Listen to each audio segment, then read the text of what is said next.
Parity at the International Court of Justice, or the ICJ, as you'll be hearing us call it throughout this webinar. My name is Dr. Jessica Lynn Corsi, and I'm a legal academic at the City Law School at City St. George's, University of London. And I'm coming to you today from London, United Kingdom. And it's so nice to see so many people joining us from all around the world. Caveat, I'm getting over an illness. So if I cough or sneeze during my moderation of this panel, please give me some grace. I'm joined today by another one of our working group members. I'm here not only in my role as an academic, a legal academic who cares very deeply about the International Court of Justice, but also as one of the co-founding members of the Working Group on Gender Parity at the ICJ, which we formed in September 2023 with the aim of supporting a more equal judiciary at the International Court of Justice. And I'm sharing my moderator duties today with one of our working group members, Professor Milena Stereo, the James A. Thomas Distinguished Professor of Law at Cleveland State University's Cleveland Marshall College of Law and Managing Director at the PILPG, a global pro bono law firm. Professor Stereo and I will be sharing the moderator duties throughout the webinar, and we'll also be sharing more information about the working group on gender parity at the International Court of Justice and how you can get involved or stay abreast of our events and our publications. Please don't hesitate to contact us directly after this webinar if you'd like to learn more about the working group. We're a working group of practitioners, diplomats, scholars, researchers, and more. And we are an inclusive, open international working group and always looking to expand our membership. First, a very heartfelt thank you to our webinar host and co-sponsor, Abila, and to our additional webinar co-sponsor, the Women in International Law Interest Group at the American Society of International Law. Abila will be recording this webinar and making it available after the live webinar ends. I'm going to kick off by introducing the topic and then outlining the structure, and then I'll turn over to our first speaker. So what is the topic of today's webinar? We are here today to discuss the overrepresentation of one gender, men, on the bench of the International Court of Justice. Currently, 4 out of the 15 permanent ICJ judges are women, and this is a historic high.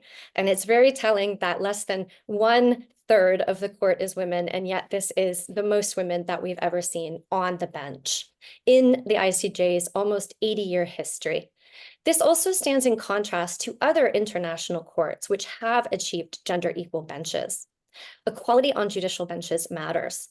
Key goals like access to justice, fairness, and the legitimacy of courts require gender equal benches. Judicial identity shapes judicial approaches to lawmaking, whether we intend it to or not. Women's equal participation in judiciaries comprises part of the right to participation in politics and public life. And as a key human right, it's essential to achieving international goals, such as the Sustainable Development Goals.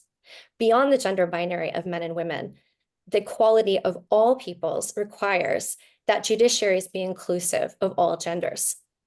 Civil society has been calling for gender equality on the ICJ bench for many years, but progress hasn't been as fast as we would like. With the next ICJ judicial elections taking place in November 2026, this webinar will offer reflections on where we're at today and what can be done over the next 2 years to finally achieve a gender equal ICJ bench. And towards that end, we invite all webinar participants to think about what you might be able to achieve, how you might be able to contribute to this goal. We are honored to be joined by 4 distinguished panelists, and I'll introduce the first 2 and then hand over the introductions to Milena. Dr. Priya Pillai, Professor Patricia Galvo-Teles, Professor Jose Alvarez, and Judge Kimberly Prost. A previously planned panelist, Dr. Fatou Bensouda, former prosecutor at the International Criminal Court, sends her regrets that she can no longer participate. I'll briefly introduce our first speaker, Dr. Priya Pillai, who will kick off the webinar with her remarks, and then we'll move through the speakers before Milena leads us into Q&A from you, the participants. Dr. Priya Pillai is the director of the Asia Justice Coalition. Excuse me, I've taken decongestants because of my cold, so my mouth is a bit dry, so you might hear me repeat some words throughout. Dr. Priya Pillai is an international lawyer with over 2 decades of experience, globally recognized for deep legal expertise in international law and advocacy to effect change. Priya leads the Asia Justice Coalition, focused on international justice and accountability, helming it since its inception. The coalition has been key to efforts to hold the Burmese military accountable by supporting legal proceedings in international and domestic courts. Under her leadership, a new multi-year program to enhance leadership of women in international law across Asian jurisdictions has commenced, intended to dismantle systemic barriers. Previously, Priya worked at the United Nations International Criminal Tribunal for the former Yugoslavia on trials in the Balkans and on global humanitarian issues at the International Federation of Red Cross and Red Crescent Societies in Geneva. And with that introduction, I'm delighted to hand over to our first speaker, Dr. Priya Pillai. Thank you so much. Thank you, Jessica. Thank you, Milena. Good afternoon, and my thanks to the American branch of the International Law Association for organizing this timely discussion and for inviting me to be part of this panel. So I think the first thing I would like to say is that a gender equal bench at the International Court of Justice will only become a reality when there's a serious, concerted effort to address root causes, which are manifold. These start from the status of entry of women into the legal profession, to their barriers in their advancement in the domestic sphere, as well as barriers in the international legal ecosystem. This is, of course, compounded across different geographies, with women facing additional hurdles to advancement in the legal field. It is important, I think, to understand cause and effect in all these spheres and to plug the gaps. There is no one panacea. It will take sustained and long-term engagement and on multiple fronts. Coming to the ICJ, the International Court of Justice specifically. Currently, as has been remarked, of the 15 judges, for the first time in the history of the court, there are 4 women on the bench, with the vice presidency held by one of them. With 115 ICJ judges past and present, there have only been 5 women overall, with Dame Rosalind Higgins as the first woman elected to the ICJ in 1995. To put it another way, for the first 5 decades of this court, till the mid-1990s, there were no women on the bench. That's quite a shocking statistic. While judges on the bench are through a process of election, there is one category of judges ad hoc at the ICJ, that are selected by the parties. Even here, the statistics speak volumes. Of the 16 current cases that have judges ad hoc, there are only 2 women who have been selected for these positions. Overall, from 131 judges ad hoc for all cases past and present, only 8 judges ad hoc are women. As demonstrated by these statistics, there is a problem as regards gender parity, not just in the nomination and election of members of the court, but also in the selection of ad hoc judges. In the immediate term, to start with, and at the very least, more women must be nominated by states for election at the ICJ. This then needs follow through in the election process. There also needs to be a change in approach in the selection of judges ad hoc by parties to proceedings before the court. These are the very first steps that are needed to start the process of change. But having said all this, it does not fix the larger problem, that of the lack of advancement of women in the legal profession more generally, and barriers to entry in international law, especially in particular regions of the world. These deeper problems need more than a quick fix and need structural and systemic change. A proxy that might be useful, while not perfect, relates to judicial appointments, for example, across countries, as a measure of advancement of women within the legal field. A quick review of a few countries indicates approximate percentages of women in the judiciary, ranging between 30% in the UK, 36% in federal courts in the US, 12% in the higher judiciary in India, 35% in Brazil, 28% in Singapore. While it seems to be generally understood that law school enrollment has an increasing number of female entrants, what happens along the way in their progression through this legal career path? The barriers and obstacles to leadership positions in the law, which are compounded in international law, are absolutely central and critical to solving the problem of lack of representation and diversity on the international bench. These problems also need longer-term solutions to make international law more democratic, more diverse, and more accessible to women.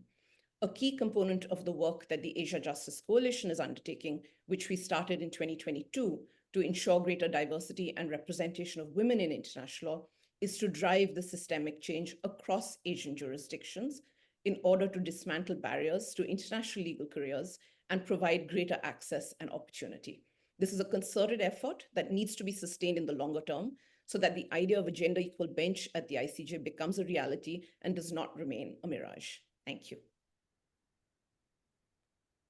Thank you so much, Priya, for kicking us off and by highlighting the need to address systemic barriers and the need to address the progression pathway that women face, that women take throughout their legal careers. As you mentioned, things look different across different nation states. And as we know, we draw from national jurisdictions to nominate and elect judicial candidates to the International Court of Justice. So working at the national level and working regionally to address these barriers is absolutely key and essential. And I'm sure it's something discussion. Thank you again for those opening remarks. And now I'll introduce our second speaker, Professor Patricia Galvão-Teles, who is currently a member of the United Nations International Law Commission, as well as being a professor of international law at the Autonomous University of Lisbon and senior legal consultant on international law at the legal department of the Portuguese Ministry of Foreign Affairs. She is also a member of the Permanent Court of Arbitration, which of course plays an essential role in the nomination of judicial candidates to the ICJ. Between 2008 and 2015, she was the legal advisor of the permanent representation of Portugal to the European Union in Brussels. From 2001 to 2008, she was the legal consultant on international law at the legal department of the Portuguese Ministry of Foreign Affairs. She has been a member of the Portuguese delegation to the Sixth Committee of the United Nations General Assembly and to the Assembly of States Parties of the International Criminal Court. She also integrated the Portuguese delegation to the United Nations Commission on Human Rights between 1999 and 1992 and participated as observer in the United Nations-led popular consultation in East Timor in 1999. Professor Galvão-Teles has appeared before the International Court of Justice several times. She has published widely in the field of public international law, and she was the co-author of the translation into Portuguese of Ian Brownlee's Principles of Public International Law. And with that introduction, I'll now hand over to our second speaker, Professor Patricia. Thank you. Thank you so much, Jessica, for that kind introduction, reminding me of things that I don't often think about anymore, because they've happened quite a long time. So I will focus my remarks on some of my current functions. As it was mentioned, I am currently a member of the International Law Commission and also a member of the Permanent Court of Arbitration. So I will focus my remarks from those perspectives, and it is, and I also for the invitation. So it often to speak on these issues also related to gender parity, because even if we compare it with the International Court of Justice, the percentage in the International Law Commission is even worse. If we can think that there's a worse scenario than the one that was just discussed, even when we're at the best numbers that the International Court of Justice has had in its history. So the International Law Commission, which has a mandate which is different, of course, from the International Court of Justice, but quite close, because we deal with the development of international law and its codification. The International Law Commission has been pointed out in General Recommendation 40 of CEDAW that is coming out officially this week, organ of the UN in terms of gender parity. We have now also a record high of 6 women out of 34 members, which is under 20%. And historically, we've had a total number of 12 women out of over 2050 male members. So the disparity is quite noticeable. And indeed, there have been many discussions, including among member states, of what to do to improve gender parity in the International Law Commission. And of course, that has to do mainly with state nominations, because we've seen that the problem is at the source, not so much in what the General Assembly does or does not, but the fact that states have not put enough candidates to be elected by the General Assembly as female members of the International Law Commission. We've had many discussions in the Commission, including side events in the margins of the GA and in the margins of meetings in the Commission, where we try to draw the attention of member states to the importance of putting forward more female nominations. The elections only happen every 5 years, and they are at the General Assembly, so it is very important to prepare those elections. And I would say that gender parity at the ILC, as at the ICJ, is quite relevant, since it is a question of an international obligation of states in terms of CEDAW, Article 8 in particular, of representation of equal representation of women in international spaces. It's a question of legitimacy, and it's a question also of enhancing more knowledge and sensitivity with regard to issues that are or may be gender sensitive. One point, of course, when we think about the ILC and the membership of the ICJ, we've seen that many members of the ICJ are former members of the International Law Commission. So if we increase the number of female members of the ILC, there might be also an impact on the women that then go on to be judges in the ICJ. Judge Shue, for example, being a good example of a former ILC member who then became an ICJ judge, but most former ILC members that became ICJ judges are male and not female. The other point I wanted to mention is regarding the PCA, since I'm a member of the Portuguese National Group, and recently participated in the Congress that was organized to celebrate the 125th anniversary of the PCA. And as it was just mentioned, the PCA has an important role. The national groups have an important role because they can nominate, or they are the body that is supposed to, it's not states, but it's the PCA national groups that should appoint candidates for the International Court of Justice, or can also lend support to candidacies from other nationalities. So it's quite important also to have a gender balance in the members of the PCA national group, not only for purpose of legitimacy, but also because that may play a role when nominating candidates for the International Court of Justice. In the Congress, the statistics were presented. We also organized a side event to draw attention to the lack of female members in the ICJ national, in the PCA national groups. There is only one group that has 100% female membership, and that's the Swiss group, but that's because they only have one member at the moment. Most national groups have 1, 2, or 3, but I don't think there's any group that has currently full 100% female participation. But of course, the issue is about parity.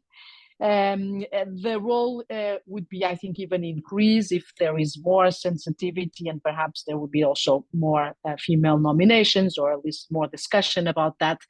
And I also wanted to finish by drawing your attention to the fact that at the end of this Congress, in the resolution that was approved by the Congress to celebrate the 125th anniversary of the PCA, there is a paragraph that resulted from the discussions and that encourages contracting parties and the Permanent Court of Arbitration to promote inclusiveness and diversity in international arbitration, and in particular through consolidating gender equality, and to promote the presence of women in technical and decision-making positions within the institution, further increasing the number of female arbitrators appointed, and raising awareness among contracting parties to achieve the increasing participation of women in other instances, such as national groups. So there is an important reference also to gender parity in the work of the permanent court and also in the national groups. So I'll stop there and I look forward to the discussion. Thank you.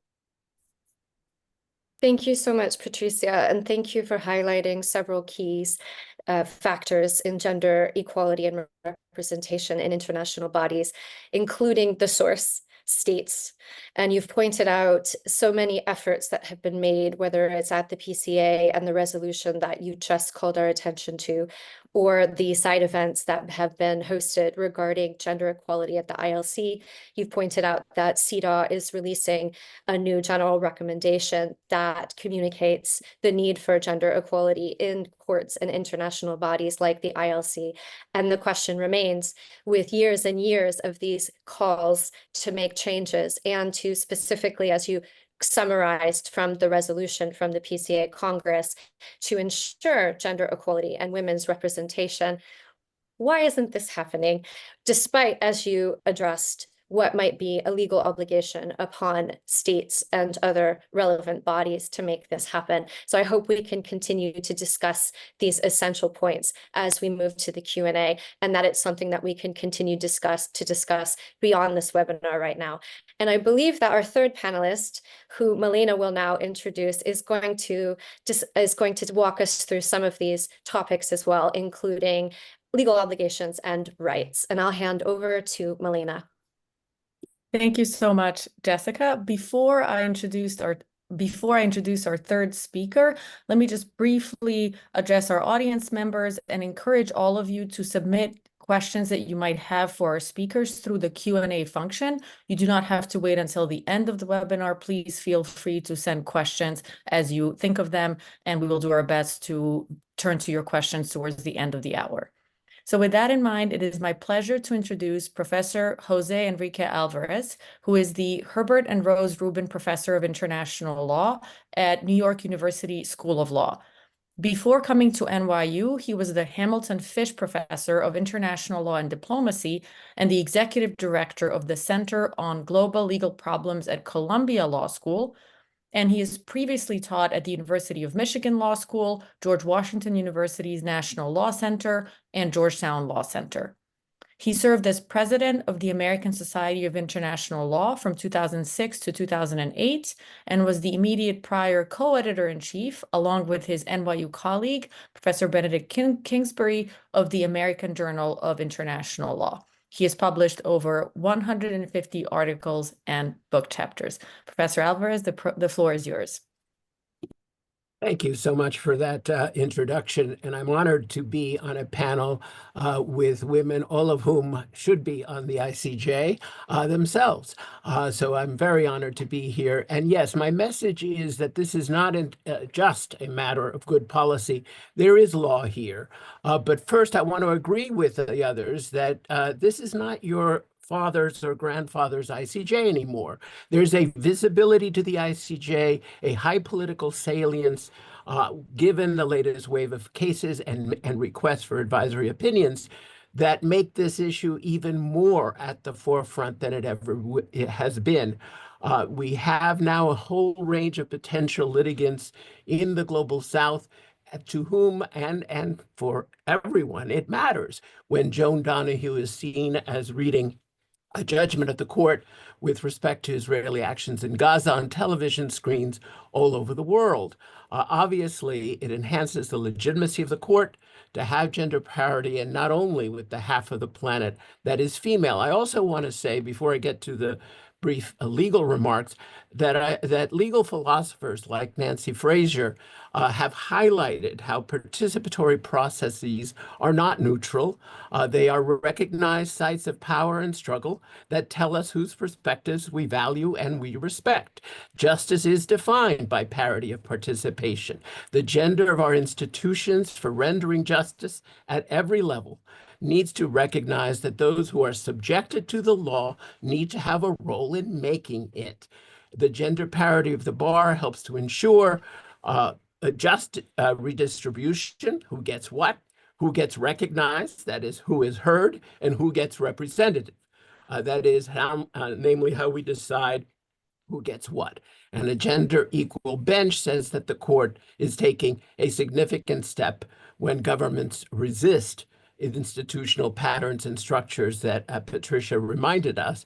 That is, it's the governments that have to overcome the fact that it's not just all male courts that we've had for decades, but all male elite groups of ICJ judges, lawyers who have come before them. And that gets to another issue, which is that I think a gender parity bench influences not just who gets to come before them, but what kinds of arguments they are likely to make to that bench. Consider the advisory opinion now before the court on climate change. The facts are clear: disproportionate impact of climate change on women as water carriers, as family caregivers, as agricultural producers, and as well as the level of harms they face as climate migrants. It's more likely those arguments will be made specifically if the bench has women and abundant women on them.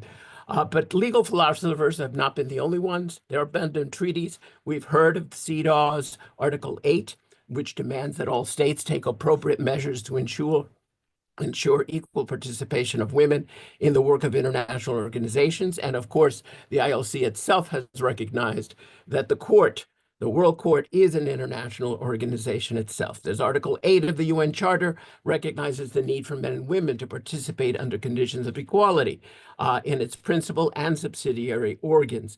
But as I think someone already mentioned, CEDAW is about to release a general recommendation number 40 on what it means to have equal and inclusive representation at all levels, national and international.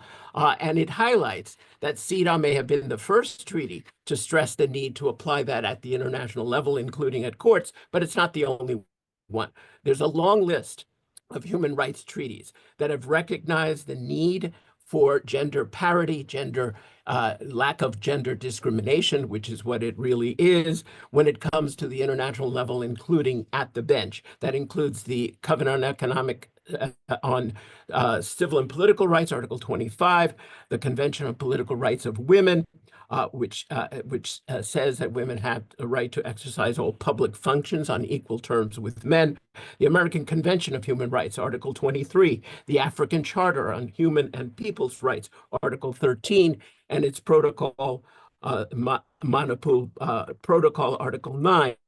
These are all mentioned in that new general recommendation by CEDAW, as is the General Assembly resolution from 2003, calling to promote gender balance in all public positions, both elected and non-elected. Now, that general recommendation will highlight the very numbers that I think a couple of our panelists have already highlighted, the numbers, the depressing numbers in the International Law Commission, the 33% of judges on international tribunals that are women, the 37% of judges on regional human rights tribunals, and so forth. But what it also highlights is that there's much more to be done in terms of both interpreting those treaties and, of course, enforcing them. The general recommendation by CEDAW highlights the need for increased transparency in nominating and selection processes for these courts, and that includes the public calls for applications, clear and comprehensive job descriptions, merit-based selection procedures, and a deep look at those national committees, those national bodies that nominate the ICJ candidates themselves. Now, I don't see that any of these human rights bodies will necessarily require the nominating states to adopt gender quotas like that applies inside the International Criminal Court.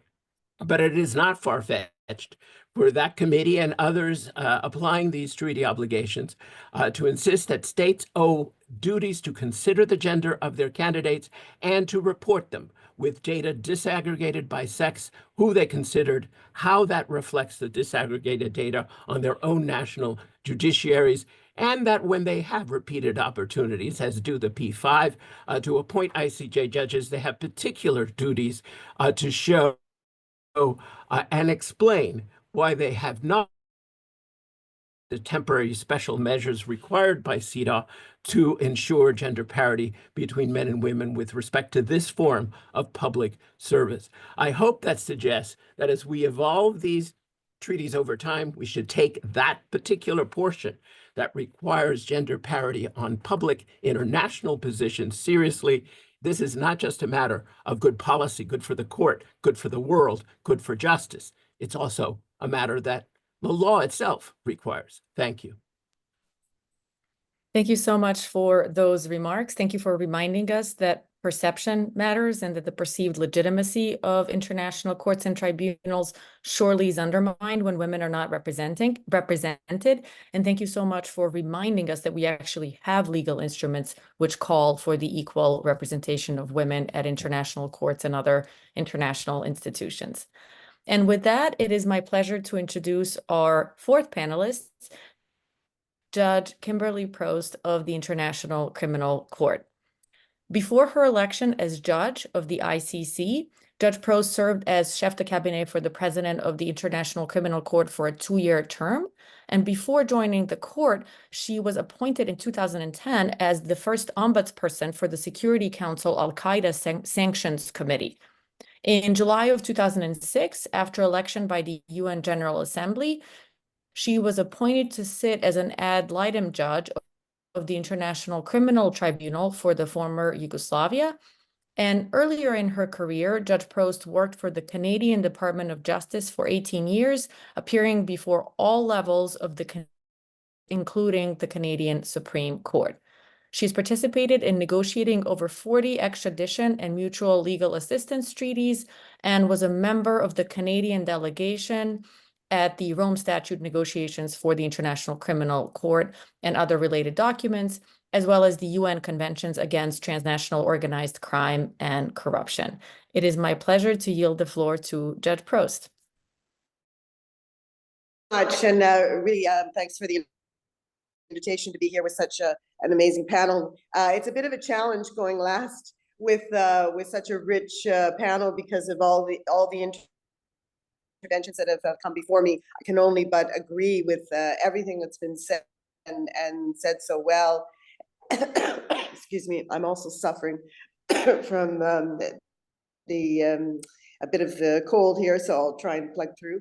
And I liked for you reminding us that we have to talk about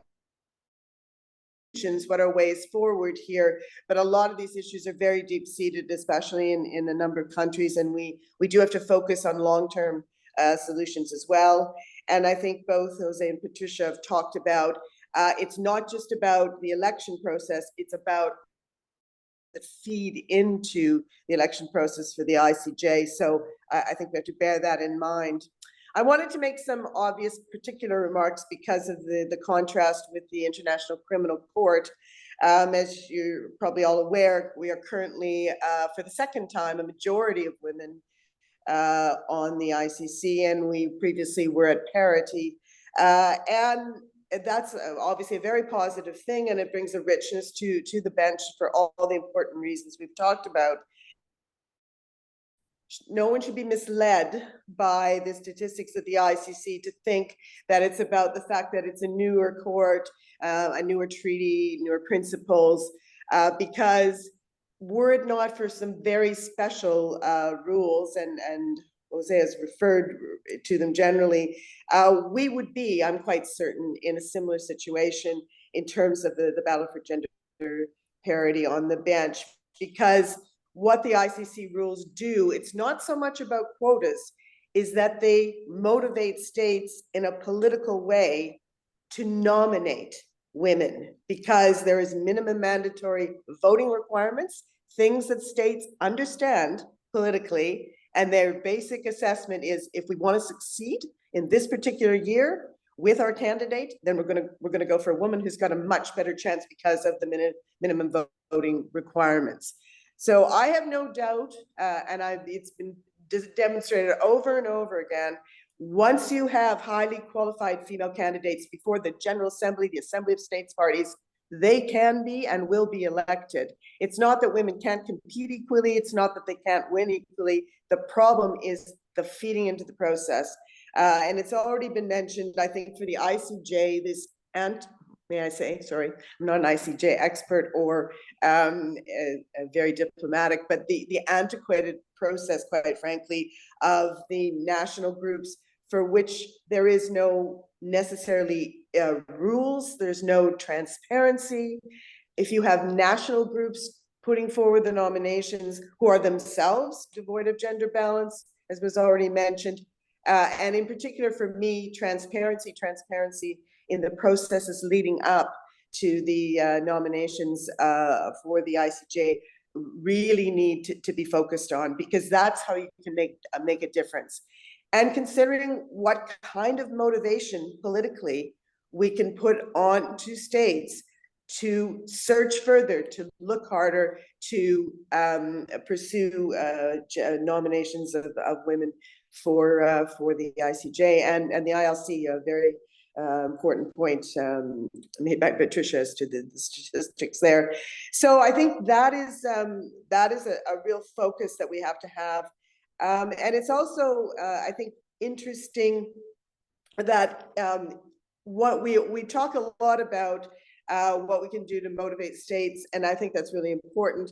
But I think we also have to talk about women themselves putting themselves forward better, or having opportunities to do that, and working on better networks for women. A lot of men who get nominated ultimately to both the ILC and for the ICJ have an extremely effective process of networking that gets them there. And no one should be naive to think that it's just about the search for the best candidates without that element.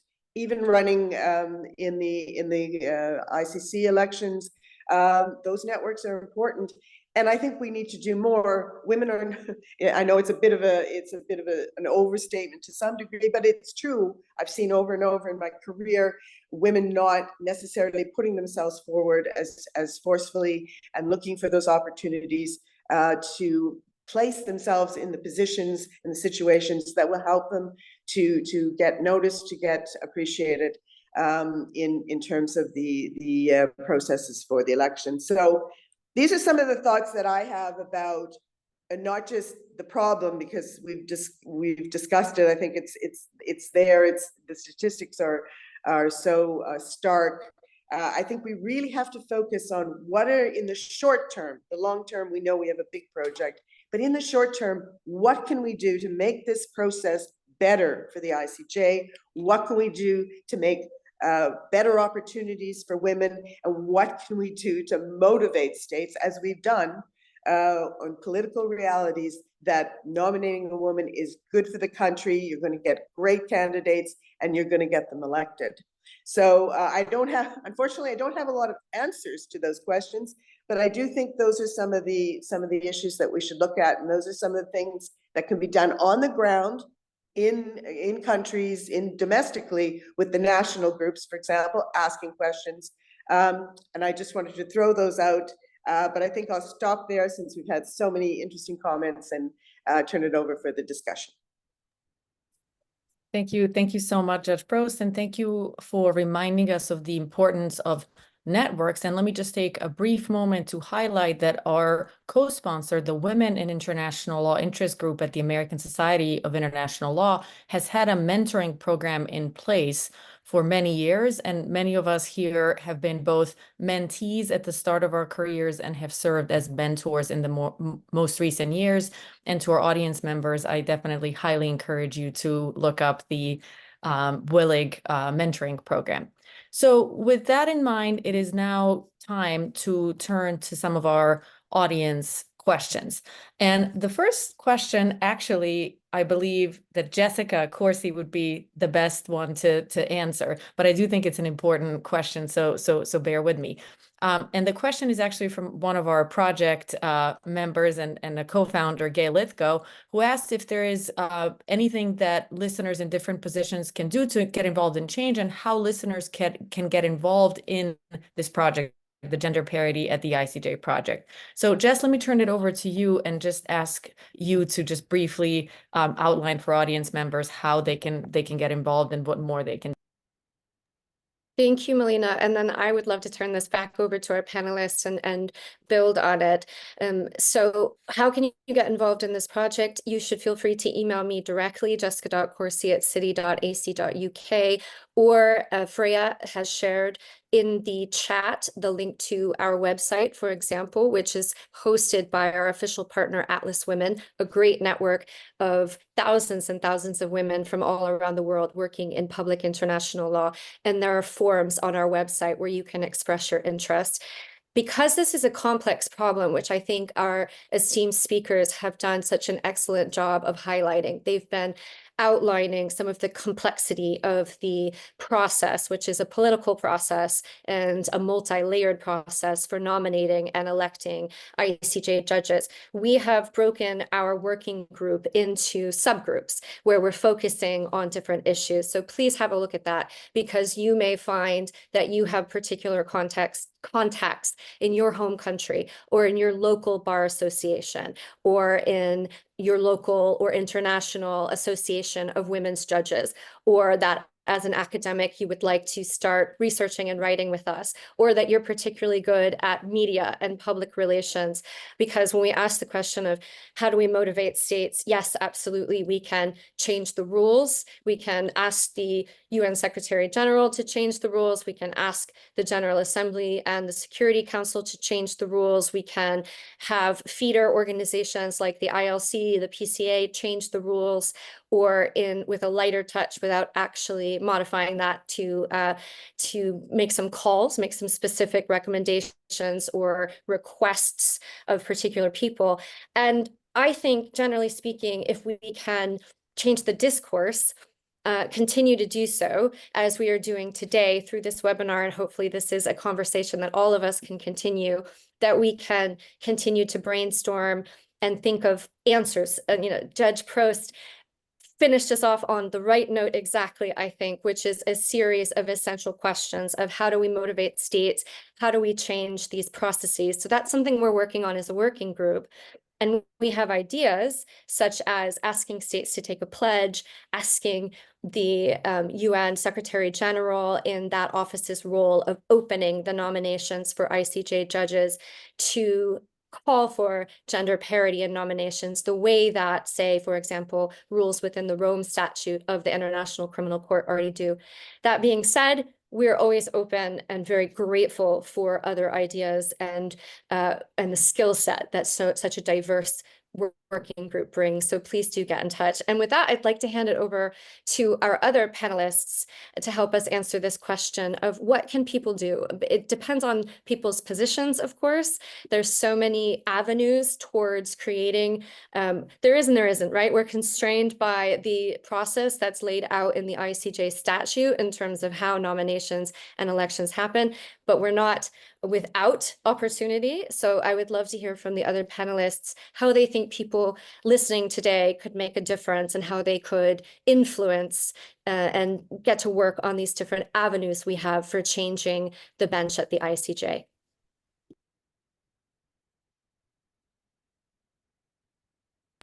That is the $1 million question. but perhaps just to kind of follow up on that and make it maybe a tad easier for our panelists, let me pick up on some of the points that you each made and then ask you a question based on that. So going back to Priya Pilay's comments, Priya, you talked about the root causes, right? Going back in time to the root causes of why it is that women perhaps don't participate in equal numbers in the legal profession. Is there anything, if you had a magic wand, if you could wave a magic wand, what are some of the ideas that you have in terms of improving that, making sure that women have access to the legal profession from the start of their careers and that their careers are really progressing in a way which then positions them to be candidates for these high-level positions? Melina, that's another $1 million question, and I'm not sure I have all the answers, but I will try. And this is the effort that we're trying to make. We're trying to say, look, there are many stages along the way in this journey, and we're trying to address a few right at the beginning. So what we're actually doing is we're working across South Asia to essentially ensure that women have access to knowledge and information, and that they can, with these tools, position themselves as experts as well, that they can demonstrate they have this expertise, which will then lead governments and nominating bodies to take them more seriously as well. So I think we have a lot of sort of instances where women have limitations in access even within the national legal system, and then the international becomes that much harder. It is just seen as an insurmountable sort of barrier that they cannot access. There's a lack of information, there's a lack of support and resources as well, whether it's from relatively small things that might be an internship at an international organization, which then can transform your career. That, again, is a massive barrier for women in the global south, that's for sure. So I think there are many different steps along the way that we need to tackle. And I think, to Judge Prost's point, I think it addresses this sort of invisibility of women. There are a lot of women doing this work, whether it's at entrance, at the start of their careers or mid-career level, but they're just invisible. We don't see them. And I think that's a key part of what we need to sort of have these discussions. I would encourage, if there are students that are listening to this, to actually ask questions. How do your countries nominate legal experts for the ILC and the ICJ? Is there a process around it? Demystifying some of the transparency and actually having these open discussions, I think would be a good start. But then also to be able to then influence those who actually make these decisions and be at the table in these policy discussions as well, to shift the narrative a bit and actually have change take place in these international bodies. Thank you so much. Now, let me direct the next question to Patricia Galvão-Teles, if you don't mind, because there's actually a question from the audience that's really directed, at you. And it talks about the statute of the International Law Commission, which has been amended to make geographical representation a reality. But unlike geographical representation, gender question, issues of gender representation have not been a focus, at least in the statute. So would a way forward be to amend the ILC statute and require actual, gender quotas, or sort of at least like a pledge or a commitment from states that they will nominate candidates? And I think this is particularly important in light of your comments about how, when it comes to the ICJ, we do know that many ICJ judges serve on the ILC before they're nominated for the ICJ. And so, excluding women from the ILC seems to be really a huge stumbling block towards gender equality on the bench of the ICJ. Yeah, no, thank you. Thank you for that. I think it is, it's an issue when you see institutions that were created just after the UN were created, like the ILC, but also the ICJ. Well, it comes from the Permanent Court, but then it was, it passed on to the United Nations domain. And new institutions like the ICC, as Judge Kimberly Prost highlighted, that there is a requirement in the statutes, and so we're sometimes it's difficult to compare institutions that were created in a very specific moment in time, where regional balance was the key, and the representation of the different legal systems, because those are the two requirements both for the ICJ and the ILC.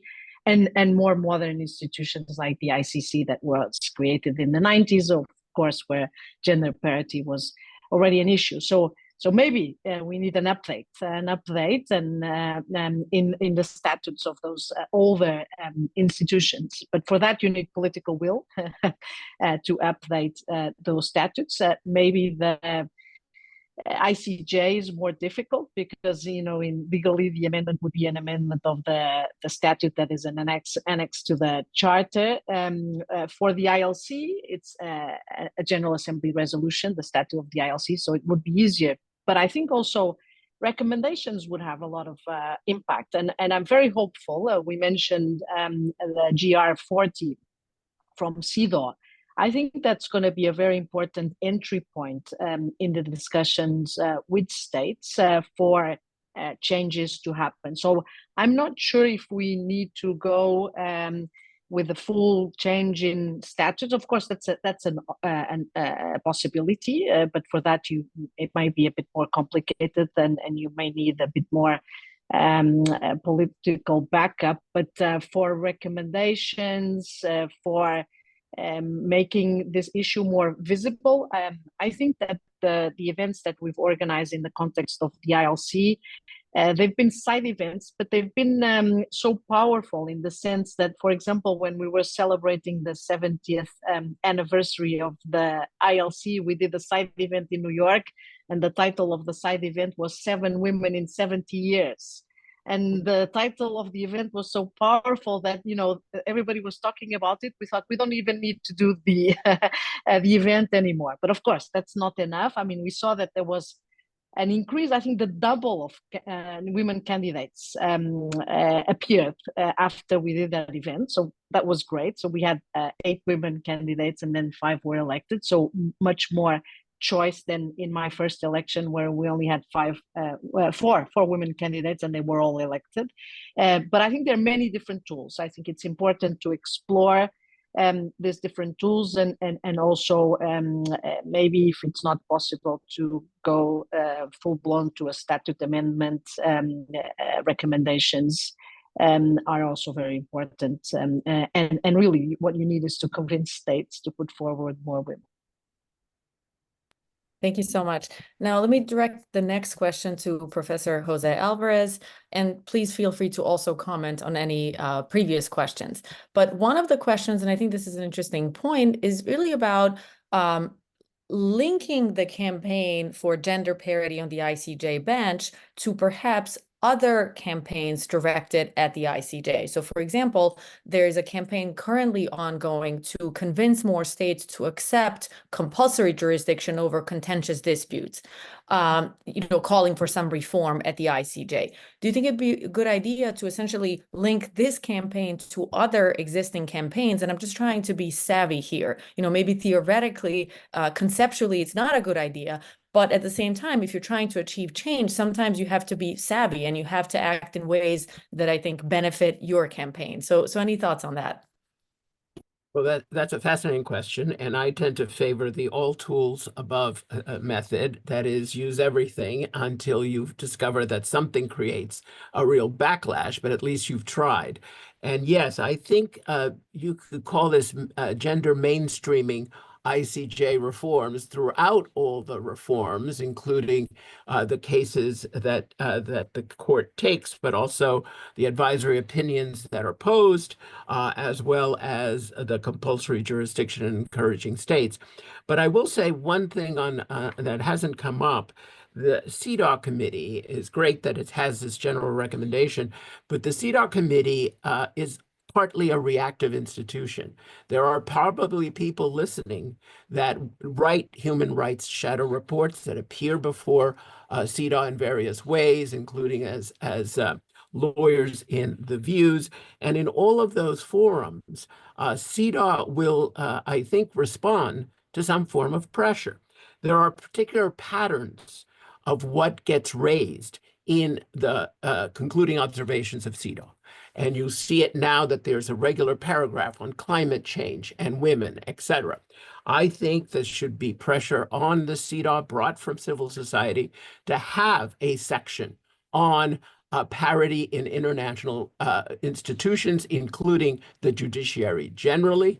After all, concluding observations have sporadically addressed this for national courts. If you look at the latest report on China, Hong Kong, the lack of women in one particular national court was highlighted as a criticism. With respect to Singapore, the underrepresentation of women was highlighted in its latest concluding observations in Singapore's judiciary. And so that should be a regular question and a regular source of criticism as applicable. And that also raises the other point. Many people use the General Assembly resolutions that regularly revisit each human rights treaty, including CEDAW, to raise new issues that the General Assembly wants to put pressure on. It was the General Assembly that has highlighted the plight of human rights defenders. It was the General Assembly that said you're supposed to deal much more directly with sex trafficking. So the General Assembly can be a place where we regularly revisit how we interpret all the treaties that I've mentioned that are, after all, at least the international covenants, the products of the General Assembly. And so those General Assembly resolutions are usually intended to influence the committees as well as the governments that are interpreting the treaties, and they have been pretty successful in steering attention to those issues. So I think there are many ways to put pressure on states, which are, after all, the ones principally responsible for all of this. Thank you so much. And since you mentioned Singapore, allow me just a second to read one of the comments that we received, which is to say that Singapore has just nominated Ambassador Rina Lee for election as judge at the ICJ. So that is definitely excellent news.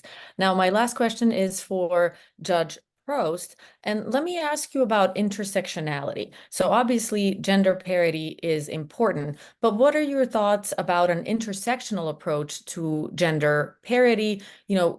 Obviously, in addition to gender parity, we should be doing more to ensure that we have racial, religious, sexual parity on any court or any international institution. So any thoughts on that?